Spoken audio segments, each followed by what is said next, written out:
The hardest person to look in the mirror and tell the truth to is yourself. It's so hard to tell ourselves the truth.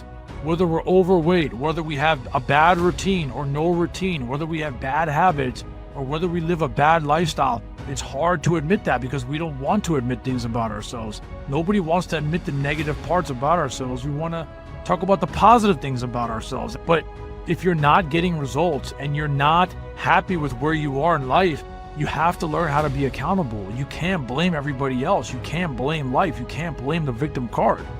It's on you. You have to find a way to get it done.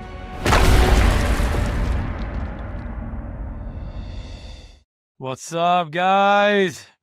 It's your boy. That's right. I am back. Yes, sir. How's it going? It is your boy, the one and only Raheel Siddiqui. Back to you again. Episode 11, Wall Breaker 200. So excited. So fired up as always, man. I can't believe we already crossed the double-digit recording number of episodes platform, and really fired up, man, to keep this thing rolling. I really hope you guys have enjoyed the first block of 10 episodes, and really excited to keep growing, keep building this show of mine, and really excited and really thankful again for all of you out there for tuning in. So yeah, man, let's get started. A couple things, man. I'm actually going out to Las Vegas. Really excited, going to a really special networking event. Going to network with some peers. Want to go out there and talk about Wall Breaker 200, potential opportunities, how we can help grow this thing even further. Want to see how far we can go.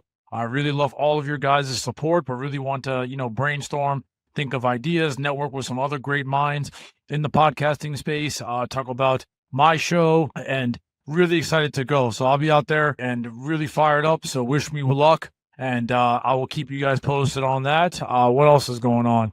The Knicks, man, Jesus, what the hell? 1-1 tied series with Detroit.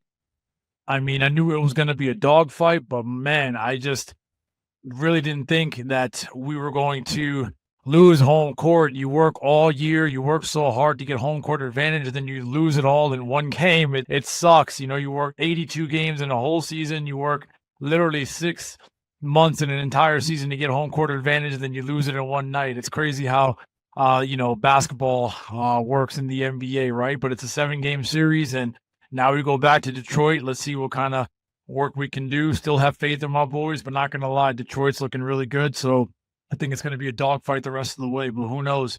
And then also NFL draft coming up here in a couple of days. So excited to see who my Jets take. It won't be a quarterback this year with the addition of my guy, Justin Fields, praying for him.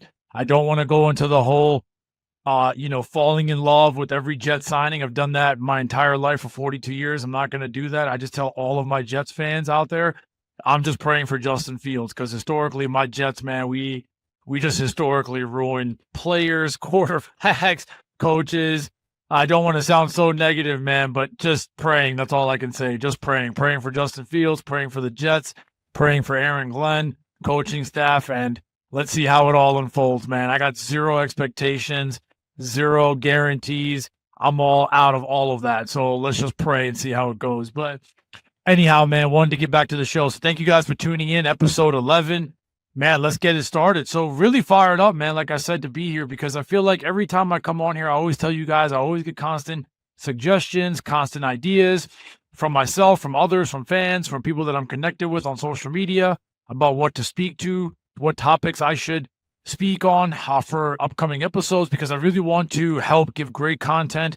As I always say, I really want to help talk about important issues that, people want me to discuss. For those of you who don't know, I recently lost 200 pounds, man, and I've been on an extraordinary journey, to say the least. I've been battling weight loss, obesity nearly my entire life for 30 years. I'm 42 years old now, so I've been on this journey for nearly 15. It's been a roller coaster of a ride, up and down, but I feel like I've taken that stride to find steps towards success, to find habits, routines of consistency to help me keep that weight off so far, and really hoping to keep it off so far, but then also give back. Now I feel like I started this show to help give back to those out there who really could use that support and that need it, right? Like the guy that I was 15 years ago when I started this journey, I needed it then. So really hoping that this show can help with that as well. So I want to talk about a few things today, but really in particular, this topic was really special to me because I feel like this episode is going to talk about three important aspects and three important factors where I really feel like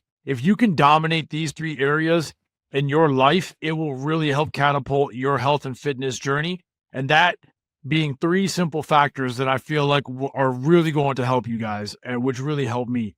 That's routine, habits, and lifestyle. I feel like if you can find a way to really dominate those three areas in your life, I feel like that's really going to set you up for steps towards success, especially with your health and fitness goals. I can't stress to you how important and how critical it's been for me personally on losing 200 pounds to really take control, to really dominate, I feel like, my routine, my habits, and my personal lifestyle. So let's get into some examples. So I guess first off, let's talk about me because I feel like, well, it's my show, and I feel like I'm sure a lot of you out there, if you don't know my routine, my habits, my lifestyle, I'll kind of dive into what's helped me, what I currently do to help me kind of catapult to find those ways of success to losing 200 pounds. But I think to start off, for someone like me, I've tried a lot of routines in the past, but what I've really have used consistently, especially in the past few years, has been just getting up early in the morning, man. First thing in the morning. So every day I get up 5:30 in the morning,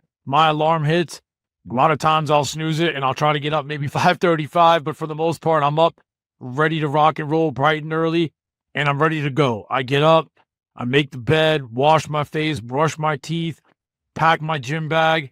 I'm out the door, maybe 5:45-ish, 5:50, and I'm at the gym no later than 6. And I train really hard, hour and a half, 2 hours every single day.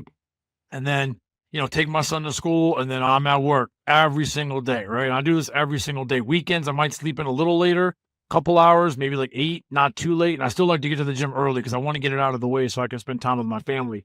But just a very simple routine, man. I just make sure, very simple. And I think that's the very key to this episode that I want you guys to really learn from this, okay? Make it very simple when it comes to your routine, habits, and lifestyle. But we're starting off with the routine. My routine, I try to make it very simple. I get up in the morning, like I said, 5:30 in the morning on the weekdays, weekends a little bit later, and I get up and I train hard every day. I go to the gym, I put in my hour and a half to 2 hours, pretty much closer to 2 hours every single day. Cold shower, I'm back and I'm ready to go. Why is that so critical? Number one, because I'm setting myself up for success throughout the day. If you guys have heard me talk about this a lot, I feel like, people ask, what's the most important part of your life? I feel like the standard answer is family. I feel like that answer is correct. But to me personally, I feel like that's kind of like a 1A answer. The one answer for me is my training. I want to be fully there, locked in, dialed in for whoever needs me, especially my family, first and foremost for them. And I want to be the best version for them. And the only way I can be the best version for them is to make sure that I'm physically, mentally, just emotionally, spiritually, just locked in. And you have no idea when you get that workout done first thing in the morning, dude, you are just so locked in. I feel like you feel so accomplished. You're setting yourself up for success. And then you have time for the rest of the entire day. I think that's the beauty of it, right? I mean, if you can find a way, and I get it, man. We all got careers, we got kids, responsibilities, etc. Some of us probably travel a lot. That's okay. But I feel like if you can truly find a way to build that routine, to do it first thing in the morning, I think, man, it'll just really set you up for success for the rest of the day. Your mind is so much sharper. You have so much energy. You just attack everything. You have an attack mindset. Your mindset really shifts to like an attack mode. It just amps up. It goes to that gear where you're like, man, like I'm ready to go. I feel like my energy is just so much higher because I work out every morning and I keep consistently at it every single day, 7 days a week. And I think that's what really sets me up for success for the rest of the day. And then, especially on the weekends, I still get it done first thing in the morning, knock it out, and then I still have the rest of the day to be with my family. It's behind me. I feel accomplished. I feel like I achieved something great. A really hard workout, hard cardio session on the treadmill, hard lifting session in the weight room, whatever muscle group I'm working, cold shower, and then I'm done. And that feeling that you get, man, I'm telling you, it's indescribable. If there's any advice that I would give, I would try to get it done first thing in the morning. Now, the counter is some people, they got to get up early. They probably have to get up at 4:30, 5:30 to get up in the morning to even go to work. And that's totally understandable. I think the only two other maybe piece of advice I'd give is if you have a gym at your work, maybe try to go during lunchtime. I remember a few years ago, I was in a similar situation where I had to get up really early to go to work around that time. So I would take my gym bag and I would see if my work would have a gym, or I would know that they'd have a gym in the basement or whatever, access to a gym at the work facility. And I would go during lunchtime. And instead of lunch, I would just go down there for a quick power hour, get it in, get a quick session and 30, 40 minutes of cardio, 15, 20 minutes of weights, 5, 10 minutes shower, boom, back to work. And then you're done. So it's not exactly first thing in the morning, but it's done. It's still, and I think it also gives you that effect of, okay, well, you know what? By the time I still leave work, I still have time for my family, dinner, family, get to bed early, etc. So, and then lastly, if you have to be somebody that does it in the evening, then you got to do it in the evening. You don't have a choice, right, at that point. But I think if there's anything that I would say, if advice-wise, is if you have to do it in the evening, and if you're a commuter that's going to work, try to even do it when you're done work, man. Because if you're somebody who has to sit in traffic for an hour, 2 hours, that's another thing that I had to do. And I did. Instead of leaving at 5:30, I knew the traffic would sometimes be bad. So I would just go right after work and get it done. Another power hour, boom. So by the time I'd be done, 6:30, 7 o'clock at night, at least there's no traffic. I'm home. And then I still have some hours left with my family. So I think just to kind of wrap up like the routine piece, I think if you can find a routine that works for your schedule, for your lifestyle, and stick to it, man. Again, it's all about sticking to it. You're not going to get results by doing it 1 day, 2 days, 3 days. Stick to it, right? Stick to the script. If you stick to it consistently, 1 week, 2 weeks, 3 weeks, I promise you, man, it's going to be a world of a difference, right? And then it's going to become robotic. It becomes like breathing at some point. It's like, man, I got to do this, and this is a part of my routine, and I got to get it done. And you just feel so accomplished. You're just like, oh man, like, yes, I got it in. I mean, at the end of the day, it doesn't matter what we have in our lives. Life is so short. Okay. I'm going to tell you guys this. It's very important. Life is too short. It doesn't matter what we got going on, right? Whether we're traveling, we got nice clothes, nice cars, nice houses. We got just events that we're looking forward to. We have things on the calendar that we're excited about, just so many aspects in our life that we want to look forward to, we want to be happy about, we want to be excited about. But I got news for you, man. None of it. It means nothing if you're not healthy. None of it. I mean, how are you going to celebrate any of those things, items, vacations, events, etc., if you're not in the best shape of your life, right? If you're so stressed about your health and you're trying to get excited, but you can't because you're stressed about your health, then what's the point? Right? What's the point of getting excited if you're scared about your health? If you're somebody who is, unfortunately having weight issues, or you're having, health restrictions, or you're breathing heavy, or you have body aches, or you have sleep apnea, or you're going through, a situation where you have asthma, or you're pre-diabetic, or you're taking medications and you're just not in the best shape physically and even mentally too. I talked about, wanting to go to the beach and wanting to go to the pool, and you're a woman and you want to wear a bathing suit, or you're a dude and you want to take your shirt off. Believe me, you have no idea. I talked about my past a lot, pretty much since I've been speaking in my career now in the last few years. But even in my last episode, you have any idea what it's like to go to a place and not being able to take your shirt off as a man? I mean, it's mortifying. It really wears on you mentally. And I know that feeling. And I know a lot of men who are scared to admit it and they don't ever want to say it. I'm telling you right now, without a doubt, if you're a man and you have that dreaded dad bod, I know. And I'm far from perfect now. I lost 200 pounds. I still got a lot of stretch skin. Okay. Listen, I am furthest away from a six-pack that you could even imagine, okay? Instead of abs, I still got flabs, okay, on my stomach. So don't even think for a second that I got a six-pack either, but I still am way more confident now to take my shirt off because I worked so hard to have that confidence built in me, to give that mental health strength to me that, okay, yeah, man, you know what? I worked so hard, I feel confident, so I can take my shirt off and I feel great and I have no regrets and I feel great. And even if you're somebody who has that dreaded dad bod, take your shirt off, man. Don't feel bad. Who cares if somebody has a six-pack? I don't have a six-pack. I just lost 200 pounds. If somebody has a six-pack next to you, it's okay. That's good for them. That's great for them. They put the work in. If anything, that should motivate you, right? That motivates me. I shift my mindset of feeling bad to being like, damn, you know what, dude? You're a beast. I want to just be like that now, right?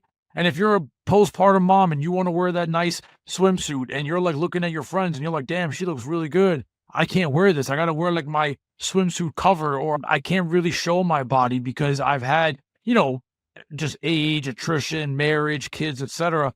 Do it anyways, man. Just let it go. Who cares? I mean, my point is that even if you're not in the best shape of your life in that moment, shift your mindset to tell yourself, okay, you know what? If my friend or whoever at the beach or in the pool is looking great, they're looking sexy, you know what? Use it as motivation. Use it as fuel to the fire. Be like, you know what, dude? That's great for her. I want to do that too. Stop comparing yourself to everyone else, man. That killed me my whole life. I don't do that anymore. It took me a long time to understand that now. I just want to be the best version of me. And I really hope that you guys can understand that too. Be the best version of you. Looks don't define you. Your heart defines you. You heard me talk about Captain America last time. He's probably the best looking guy I've ever seen on the screen. I mean, we have some great ones, right? Chris Hemsworth, a Christian Bale, a Brad Pitt. But my God, I mean, that guy, literally, you just look at him and you're like, aesthetically, I don't think anybody could look better than this guy, right? But he was Captain America, not even because of his looks. He was blessed to have those looks because of his heart. He had the biggest heart. And that's all that matters. If you have a big heart and you care and you're willing to help people and you're willing to be kind, it's okay, man. Everything else will take care of itself. Looks don't define you. Your heart does. Remember that. Be kind, man. Be kind. I will never, ever make fun of somebody for their weight, ever, ever. I don't care who you are. I'm the last person that would ever do that. If you take your shirt off and you don't feel like you look a certain way, I swear on my life, I would never look at you and judge you because I know the feeling, right? You're a person. You have life that happened to you. It's okay. So don't worry about it. Build a routine, build habits, take over your lifestyle, use it as motivation to get better. And I promise you, if you lock that in, the sky is the limit. I promise you. So that's the routine aspect of it. In terms of habits, right? So my habits, pretty much, I'm trying to be very simple, but very specific too. I think just in terms of habits, man, I think you heard me talk about just simple things, right? Cut out negative energy from your life. If somebody or a situation is toxic for you, remove yourself from that situation. If you feel like you're in a place or you're in an event or you're somewhere and you're like, you know what, dude, this is not a good environment for me, remove yourself. If you're in a situation where there is temptation, right? Food, for example, there's so many great food options and you're like, man, I don't know if I can be here right now. This is not a good environment for me. Leave. Who cares? I mean, you're on a journey. You're on a mission. Those people who are going to tell you to eat, it's okay, live a little. They're not doing anything wrong. But they don't understand that you are on a journey. You are on a mission. You are on a goal. You heard me talk about it last time. Like 95% of people in your cell phone, they don't care about you. And it's not their job to care about you. Just like those people, they care about you as a person, but they don't care about the fact that you're on a goal. You're on a journey. You're on a mission. It's not their job. It's your job. You got to own your shit. Be responsible, right? If you're not in a situation that's comfortable, leave. If you're around people that don't make you comfortable, leave. I don't care who it is. Friends, family, whoever. It doesn't matter. When you're on a journey and you're on a mission, again, it goes back to one of my previous episodes. Be strategically selfish. Get yourself out of that situation. Remove yourself from that situation. I really work hard on trying to do that as well. And then also, if you're somebody who doesn't drink alcohol and you're in a situation where people are drinking alcohol and you're like, you know what, this is not a good environment for me. People are drinking alcohol right now and there's a lot of food. And obviously when you're drinking alcohol, you want to eat food because you want to have that excess food to kind of soak up that alcohol. And, there's a lot of people out there who go to many events, right? Weddings and work events, and there's alcohol being served. There's great food being served, or smoking, for example, right? If there's people that are smoking, secondhand smoke is bad for your lungs. And you're like, you know what, man, I don't want to be in this environment. Leave, dude, leave. Just leave. Just be polite. But look, man, I got to go. I got to do whatever. Make up an excuse. It's okay. Don't worry about hurting somebody's feelings. Don't worry about being judged. You got to do what's best for you. If you're on a journey and you know you got to take care of your health and it's the most important part of your life and you're trying to better yourself, then get up and leave. You don't know how many times I've done that and I will always want to do that. I don't care because there's no better feeling knowing that I'm in the greatest shape of my life, okay? Every day I wake up, I'm so grateful and so thankful for the position that I am in right now because of these type of tough choices, right? Building a routine, building those type of habits, And then also talking about habits again, eating out. Stop eating out. If your friends are eating out, don't go out. Okay. Even if your family wants to eat out, some days it's okay. Once in a while, it's okay. But more or less, try to find a way to eat at home. It's more cost efficient and you will find something healthier in your home most of the time instead of going to a restaurant and eating junk and spending X amount of dollars. Right. So build those habits, build those little simple habits, right? I'm telling you, even the habits that, I try to implement myself. I mean, they've really helped me a lot throughout this process and just make better choices. Better choices. I mean, just stop and think. You heard me talk about the last episode about you versus food, about how, I think a really great tip of when you see something that's really good in the grocery store or you see something that's really yummy in front of you, but it's really heavy in fat, high trans fat, cholesterol, fatty foods, etc. But it's the pain of regret when it's sitting in your stomach. You feel so good when you're eating it, and then you stop and you're like, oh my God, I feel like crap, right? I know that pain, man. You have no idea how many times I felt that pain repeatedly for years. So believe me, I know. So try to help build those habits. And I guess also the final point is the lifestyle. Your lifestyle, I can't tell you how critical it is to really take control of your lifestyle to help succeed in your journey. Okay. I just gave you examples. I feel like that's why they're kind of formulated into one, right? Routine, habits, lifestyle. Your lifestyle is conducive of, all into one. You can kind of bundle it all into one, but your lifestyle per se, just have a lifestyle where you feel like, I'm very comfortable living this lifestyle. I don't care if it ruffles feathers. I don't care if somebody finds it offensive. I don't care if somebody is not comfortable. I don't even care if somebody likes my lifestyle or not. It doesn't matter. But if it's a lifestyle that's conducive for you and it supports your goals, your journey, and you're on this path to getting healthier, I'm telling you, you gotta lock in. I mean, it's hard, man. Like, this is hard. You think losing 200 pounds was easy? It was the furthest thing from easy. Okay, we talked about routine and habits, lifestyle, right? So people out there, man, if you're smoking and you're drinking alcohol, you're going out late on weekends, you're staying up late during the week, you're not going to bed early enough, you're stressed, you're not talking to somebody, you're having problems with family, career, relationships, you got stuff going on in your life and you're not fixing those problems, you're just kind of putting them to the side. If you're somebody who constantly just eats out all the time and you're eating bad foods and you're bringing home bad foods and you're doing this, especially in front of your kids, I would never tell somebody how to raise their kids. Okay. I made that very clear. My son and I, we're the best of friends. I love him and he is my entire universe. I live and breathe him. He's everything to me and I'm like a superhero to him and that bond is unbreakable. So I would never want somebody to tell me how to raise my son. Okay, I'm going to make that very clear. And I would never tell you how to raise your kids either. But in terms of advice, I do feel like the way you live your life, the way you have, your lifestyle choices, if your kids are watching you live a certain lifestyle and it's not the best lifestyle, I just don't think that's setting a great example for them. And that also, a lot of that stems from health. If you heard about episode 2, I talked about a father figure.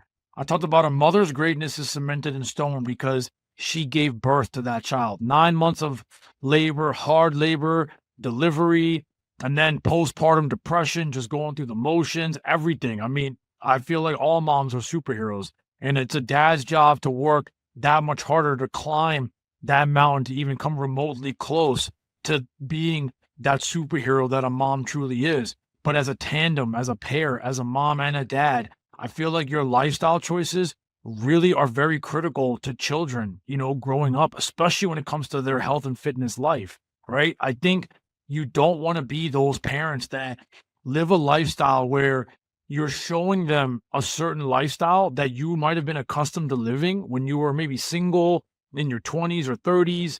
And then you're like, okay, I'm a mom and dad now. I don't think this is the type of lifestyle that I want my kids to see.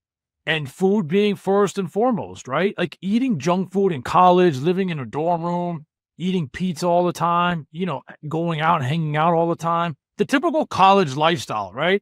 that's the typical college lifestyle. But unfortunately, we live in a society where a lot of people, a lot of adults, they don't leave that lifestyle. They kind of carry that lifestyle with them. And again, this isn't judging anybody, okay? Everybody is free to live their life. Everybody is free to live their choices. In my opinion, I feel like your lifestyle really matters on how you are going to succeed, but also if you have children, how they're going to be set up for success in their health and fitness goals too. I mean, if you look at all the great parents out there, right? Everyone talks about, and I'm going to tell you guys this too, because, I get a lot of love and a lot of support, and it means the absolute world to me from so many people who talk to me about how, I'm raising my son and teaching him about, discipline and strength and exercising. And, and then my wife does an amazing job of making sure that he doesn't eat close, like remotely close to the way I used to eat too. So I think in tandem, we really try our best, and it means the world to me. But especially when I look at a lot of the parents, and I'll give you guys a couple quick examples. If in the Olympics, if you guys saw the Court of Gold, Kevin Durant's mom, shout out, she's an absolute beast. Wanda Durant was taking Kevin, local DMV, so shout out to the DMV. But she was taking Kevin Durant, paraphrasing, but check the episode out in Court of Gold, to have Kevin run laps because she saw the greatness, that potential greatness that Kevin could have. And Kevin Durant's trainer's like, you know what? We're going to make Kevin run 50 hills. And Kevin Durant's mom's like, well, I plan on being here for a few hours, and that's not good enough for my son to be great. He ain't doing 50 hills. He's going to do 200. 200 hills. And I was like, wow. Steph Curry, the documentary. Go back and watch it. If you guys watch that documentary, and I'm going to touch on Steph Curry again here in this episode really quickly, but for this very specific reason, Steph Curry's mom was the one that was doing a lot of the pickups and drop-offs. But if you look at the documentary, there was one clip that I love where basically Davidson Coach McKenna and the team were trying to get in touch with Steph, and they couldn't get in touch with him because he didn't have his phone. And Steph, they were like, what happened? They wanted to give him the good news that basically they wanted to recruit him to Davidson. And then what happened? Steph Curry finally called back, and he was like, Coach, I'm so sorry. My mom took my phone away because there was a bad word on my phone, and I didn't even say the bad word. But because there was a bad word on my phone, my mom took my phone away for a few weeks. Beast. Just a beast of a mother. Shout out Sonia Curry. I don't know if you guys know this or not, but that's a beast move, right? And then now look at all the dads, right? I mean, I try to model myself after a lot of these dads. John Brown, Amon-Ra St. Brown's dad, phenomenal, two-time Mr. Olympia, how he raised all of his boys. The famous quote that he always says is, there's no such thing as lazy kids, only lazy parents. I mean, that couldn't be further from the truth. I mean, we're talking about lifestyle. There's no such thing as lazy kids, only lazy parents. Piggybacking off of that, Mr. Miyagi, who was like a father to Daniel's son, right? No such thing as a bad student, only a bad teacher, right? And then I look at my guy, I mean, my son's favorite player. I mean, my favorite player, no matter what, my guy, Jalen Brunson. Rick Brunson, the way he raised Jalen Brunson his whole life, he heard Jalen Brunson's not big enough. He's not fast enough. He's not strong enough. He's not great enough. Got drafted late in the second round. Dallas didn't want to pick up his extension. But Rick, his dad, kept training him. There was videos of Rick Brunson training Jalen Brunson when he was a kid, talking about, this is what you need to do. If you want to be great and you want to succeed, this is what you need to do. You need to listen to me. And then Jalen Brunson talked about it in an interview, saying that his dad was saying, if a teacher gave you a study guide to the test, you would take that study guide to make sure you get a good grade on that test. Well, Rick Brunson used to be a former player. He told Jalen, well, I'm the study guide. So wouldn't you want to listen to what I'm saying? No matter how hard the work is, listen to me, and I promise you, we'll take you as far as you want to go. And I think you can look up Jalen Brunson. His life turned out okay. Right? So I think if you have a lifestyle where you're staying up late on weekends and you have like these bad habits, and let's just forget the parent aspect of it. Let's just say even if you're a single adult, okay? But if you have a lifestyle where you're hanging out late on weekends, you're smoking, you're drinking alcohol, you're staying up late during the week, you're eating out all the time, like 3, 4, 5 days a week, and you feel lethargic, your energy is low, you're gaining weight, just rapidly. That is a lifestyle, man. It's just not ever going to get you from point A to point B. You will never get results that way. Okay. Find a lifestyle that you know that can really sure up your life, but also have that discipline, have that strength, and also just clean up completely where you're like, okay, you know what, dude? This is a lifestyle that I can live with. And when I do have kids, they can follow this path as well to set them up for success. I'm not saying it's easy. It's really hard. And again, I'm making myself very clear. I'm not telling any of you guys what to do. You guys are all adults here. You're free to live your own life, free to make your own choices. But guess what? If you're somebody who's 30 pounds, 50 pounds, 70 pounds overweight, and you're that person who's still doing what I'm telling you to probably stop doing in terms of your lifestyle, eating out 5 days a week, staying out late on weekends, drinking late, smoking late, hanging out late on weekends, you're living a lifestyle that is just not going to get you those results, never going to the gym, never exercising, and just piling on the weight, then there's nothing else I can do for you. You know, I'm just being as honest as I can because I care. I care, man. Like, you don't understand. This is everything to me. You know, being a part of a show where I can try to help and give back to you guys and really help you guys as much as I can, but also being honest. I don't want to be the friend that's going to tell you what you want to hear. I'm always going to be the friend that's going to tell you what you need to hear. I was telling another friend this too. If there's anything that people might know about me that know me, or if you don't know me, I'm going to tell you something about me very clearly. If you're somebody that made fun of me and you bullied me, and even after my weight loss, you know, steps towards success that I've had, let's just say if you never cared about me, right? Guess what? I never gave a damn about you either. And I don't lose sleep thinking about you. I could care less. Believe me, I don't give a damn about you. But if you're somebody that loved me when I was overweight and loud and 405 pounds, and you genuinely cared about me and you loved me then and you love me throughout the process and you love me now, I can honestly say I love you more than I love myself. I'm going to say it again. I love you more than I love myself. When it comes to a guy like me, I think the best way to describe my mentality, you get all of me or you get none of me. I have no in between. You get all of me or you get none of me. So when it comes to my routine, habits, and lifestyle, I give all of it. Just like my training, I get all of it. I give all of it. And I think that's the point that I'm trying to make to you guys. It's you got to go all in. You have to go all in. If you want to lose weight, you want to look good, you want to feel good, you want to give yourself a chance to live a longer life, you want to give examples to your kids how to live a better lifestyle, you want to wear nicer clothes, you want to go to the doctor every year, get your blood work done, and not be worried about what the doctor's going to say because you haven't had a good year of eating, of dieting, of training, etc. I'm telling you, man, I'm telling you, it's going to be really hard if you don't know how to dominate these 3 levels of your life. Finding a great routine, finding great habits, and building a great lifestyle that works for you. If you can find a way to really lock in and dominate those 3 areas of your journey, man, the sky is the limit. I promise you.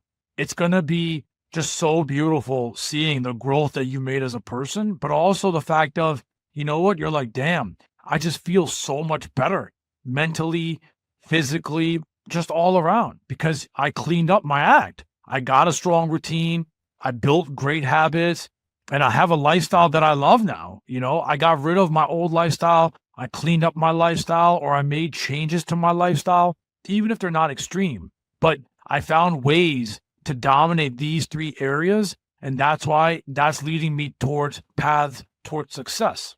You know, my guy, Kobe Bryant, trained 3 times a day. He would get up. There was a clip paraphrasing, but he'd get up, train first thing in the morning, take a nap, train again, lift, take a nap, train again, 500 shots a day, dinner, go home. And then there was another clip saying that Kobe thought that he was trying to be about 5 years better than everybody else. He felt like if he trained 3, sometimes 4 times a day, he would be 5 years better than everybody else. That was just his mentality.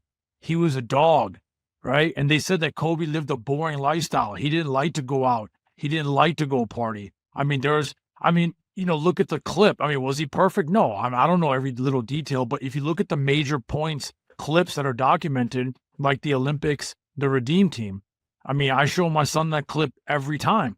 The U.S. team kept losing the last two Olympics. 2008, they're in Las Vegas, and all of a sudden, everyone's going out to party at Tryst the night before at 5:30 in the morning. Who's down there in the lobby working out? It's Kobe Bean Bryant, rest in peace. He's working out, and Carlos Boozer in the documentary talked about that. Then everybody followed. Then you saw the other big dogs of the team follow. LeBron, D. Wade, Carmelo, etc. They all followed Kobe's lead. And in the end, they ended up winning the gold finally, right? Obviously, it's a team effort, but Kobe being the veteran, being the leader, setting the tone. Why? Why was he getting up at 5:30 in the morning to go lift while everybody else was out going partying late at night, right? Because he understood, this is my routine. My routine is to get up and train 3-4 times a day, right? My habits are not going out partying, not going out hanging out. And my lifestyle is, Kobe even said it too, how he would avoid situations, right? Wasn't about like the drinking and the smoking and the nightlife, because he cared so much about being in the peak physical condition, being in the best shape of his life. That's all that mattered to him, because he understood the objective. The objective was to be the greatest basketball player he could ever be. So he had to dominate those three areas of his life: routine, habits, lifestyle. And then I talked about Steph Curry really quickly, about his mom. Steph Curry has a clip on Instagram, and he talks about how he shoots. He said like a clip of, the work seems so simple, but this is the type of boring work that you have to do. And they show him just under the basket starting out his practice, just his individual drills, just shooting, 50, 100 shots under the basket. And then he moves out forward like 5 feet and then 10 feet. And then he starts shooting threes. And then they show him working out side to side, just shooting. And then he's done his one-on-one drill. He goes home, takes a shower, and then I think he goes to team practice later on. And they talked to Steph Curry about, man, like, how do you work so hard?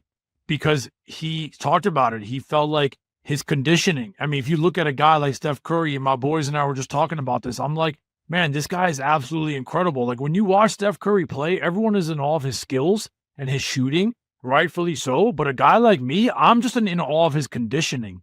That guy is just in the most physical, tip-top shape I've ever seen, arguably, in any athlete off the top of my head. I mean, in the fourth quarter, they talked about that in the Olympics, this past Olympics, in the Court of Gold. If you watch the fourth quarter of that game against France, when Steph Curry literally willed the USA team to win, and he had that three-point bomb, and he just went on that insane barrage and helped USA capture the gold. And even the game against Serbia in the second half, of the last 5-10 minutes of the game, everybody was exhausted. You could see everybody tired. They even talked about that in the documentary. But Steph Curry looked like he was just getting started.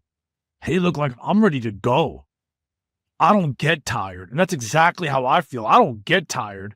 I was a guy, I used to walk on the treadmill 5 minutes. I was breathing heavy. I felt like my heart was going to come out of my lungs. Now, man, I do 5 miles every day almost, goddamn, and I feel great. There's no better feeling in the freaking world getting off that mill, going to the weight room, lifting those weights heavy, not breathing heavy, just being in the best shape of my life. I mean, there's no better feeling. Nothing feels better than that for me. And I worked so hard for it, man. 15 years, I gave everything to this. So I respect all of these guys when I see them give everything to this. And then lastly, I had to give love to my guy because I was watching the movie again the other day. One of the best movie physiques I think I've ever seen is the movie Southpaw. My guy, Jake Gyllenhaal. I mean, my God. If you just see Jake G's body in that movie, it was absolutely insane. I looked up his workout plan. You guys can look it up too. But on a high level, Jake said I think he had 8 months to get ready for Southpaw when he got that role. They said he did 6 to 8 miles every single day, 1,000 sit-ups every single day, and then 1,000 sit-ups before bed. And that doesn't include all the boxing training, the weightlifting, the dieting, etc. And they asked him, like, why did you train so hard? He said, I don't want to just look the part. I also want to feel like this. I want this feeling of discipline, of strength. And he said that he had to build habits, build discipline of a fighter. So he really cut out a lot of like the lifestyle, none of the Hollywood stuff. Like, he really tried to live like a true fighter, like go all in as a fighter. And all the details, you can look them up online, but I loved that. I mean, I absolutely loved it. I was like, man, I mean, because that's exactly what it takes. You want to be the best fighter, and he wanted to, and I know it was a movie for him, but he wanted to look the part, he wanted to act the part, he wanted to feel the part, he wanted to be the part.